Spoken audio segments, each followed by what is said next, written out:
Hello bachcho, let's read this question. So the question says, how did the abundance of labor in the market affect the lives of workers in Britain during the 19th century? Explain with examples. यहाँ पे हमसे पूछा गया है कि 19th century Britain में worker की life पे कैसे अफेक्ट होता था, उसे एक्सप्लेन कीजिए.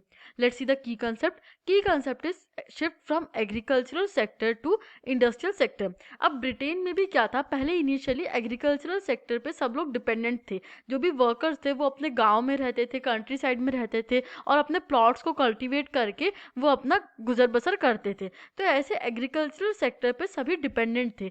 स्लोली जब हम 19th सेंचुरी को देखते हैं तो इंडस्ट्रियलाइजेशन प्रोसेस स्टार्ट होता है और इंडस्ट्रियलाइजेशन में वर्कर्स की ज़रूरत पड़ती है. तो एग्रीकल्चर सेक्टर से शिफ्ट होकर के वर्कर्स इंडस्ट्रियल सेक्टर में आते हैं. जो पहले एग्रीकल्चर कर रहे थे अब वो इंडस्ट्रियल लेबरर्स बन जाते हैं और एक different class of industrial labourer की बन जाती है. तो ये shift from agriculture sector to industrial sector एक मेजर चेंज होता है in the lives of workers. Let's see the answer.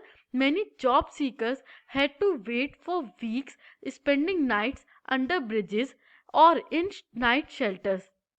Some stayed in night refuges that were set up by private individuals. Others went to the casual wards maintained by the poor law authorities.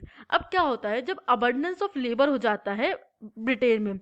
abundance of labor कैसे होता है, जो भी agricultural sector होता है वो completely collapse कर जाता है. जो मेजर फार्म्स होते हैं, लैंड्स होते हैं, उनको रिच लोग कैप्चर कर लेते हैं और गरीब लोगों के पास उतना एग्रीकल्चरल लैंड नहीं बचता है कि वो उससे अपना फ्रूटफुल सर्वाइवल कर सके. तो बहुत ज़्यादा जॉब सीकर्स बढ़ जाते, there were many job seekers. अब ये जॉब सीकर्स कहाँ जाते थे, ये जाते थे इंडस्ट्रियल टाउन्स में जहाँ पे फैक्ट्री सेटअप है, जहाँ पे वर्कर्स की ज़रूरत है वहाँ पे. बट वहाँ पे भी जाके उनको वेट करना पड़ता था हफ्तों तक के जॉब के लिए. कई बार उनको अपनी जो रातें होती थी वो ब्रिजेस के अंदर स्पेंड करनी पड़ती थी या नाइट शेल्टर्स में. कई बार वो प्राइवेट इंडिविजुअल्स जो थे वो जो शेल्टर्स इस्टेब्लिश करते थे उनमें रुक जाते थे, या फिर जो कैजुअल वार्ड्स होते थे जो पुअर लॉ अथॉरिटीज़ मेंटेन करती थी, गवर्नमेंट जो मेंटेन करती थी, उनमें उनको स्टे करना पड़ता था.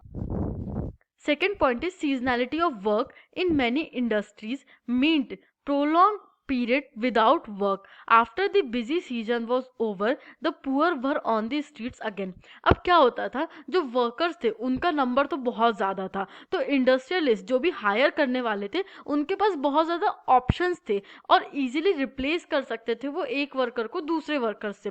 और ऐसे में क्या होता था कि उनके पास कोई जॉब सिक्योरिटी नहीं रहती थी, वो एक सीज़न के लिए हायर कर लिए जाते थे. फॉर एग्जांपल किसी सीज़न में प्रोडक्शन ज़्यादा होने वाला है तो उस सीज़न के लिए वर्कर्स को हायर कर लिया जाता था और जैसे ही ये बिजी सीज़न ख़त्म होता था उन वर्कर्स को निकाल दिया जाता था. यहाँ पे कोई सिक्योरिटी नहीं होती थी कि उनको लंबे टाइम तक के इंडस्ट्री में रखा जाएगा. तो सीजनैलिटी ऑफ वर्क का मतलब ये था कि वर्कर्स को लंबा टाइम ऐसा स्पेंड करना पड़ता था जिसमें कि उनके पास कोई काम नहीं होता था. विदाउट वर्क फिर से वो जॉबलेस हो जाते थे. और जैसे ही ये बिजी सीजन खत्म होता था, बिजी सीजन होने के बाद जो मोस्ट ऑफ द वर्कर्स थे, जो मोस्ट ऑफ द पुअर थे, वो वापस से स्ट्रीट्स पे आ जाते हैं. और इस तरीके से एक सीजनैलिटी ऑफ जो वर्क होता है वो बहुत ज़्यादा इम्पैक्ट करता है वर्कर्स की लाइफ को. Third point is wages increased somewhat in the early 19th century, but they reveal little about the welfare of workers.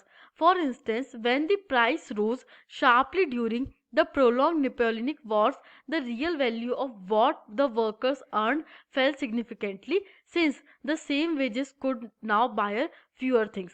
अब क्या होता है कि इनिशियली तो कुछ वेजेस इंक्रीज होते हैं वर्कर्स के 19th सेंचुरी में, क्योंकि प्रोडक्शन इंक्रीज होता है, इंटरनेशनल लेवल पे मार्केट इंक्रीज होता है, ट्रेड इंक्रीज होता है, तो इसका इफेक्ट वेजेस के लाइफ पे भी पड़ता है.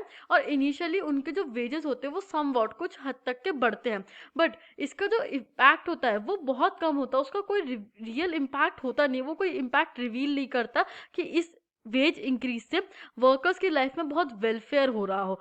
इसका एक एग्जांपल ये है कि जब नेपोलियनिक वॉर्स होते हैं, जब नेपोलियन काइंड ऑफ अटैक कर देता है ब्रिटेन के ऊपर, तब जो रियल वैल्यू होती है उनके वेजेस की वो फिर से गिर जाती है. क्यों? क्योंकि अब देखिए यहाँ पे उनके वेजेस तो बढ़ गए, but with the wages increase जो प्राइसेस होता है गुड्स का वो भी बढ़ गया. अब यहाँ पे जब हम वेजेस की बात कर रहे हैं, जैसे वेजेस बढ़े और प्राइसेस भी बढ़ गया गुड्स का, तो जितने इस वेजेस से वो जितना चीज़ें खरीद पा रहे थे वो दोनों फिर से एक सेम लेवल पे आ गया। तो उनके पास जो भी सेविंग्स होती है या फिर आगे जो भी उनको अपना गुजर बसर करने के लिए, वेलफेयर करने के लिए जो भी अमाउंट लगता था, वो कुछ भी उनके पास बचता नहीं था।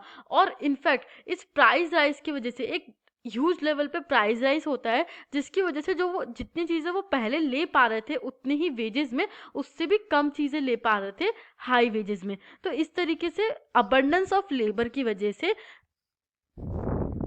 इंडस्ट्रियल वर्कर्स के ऊपर बहुत ज़्यादा डीप इम्पैक्ट पड़ता है और उनकी सिचुएशन कंटिन्यूसली डिटोरिएट ही होती रहती है।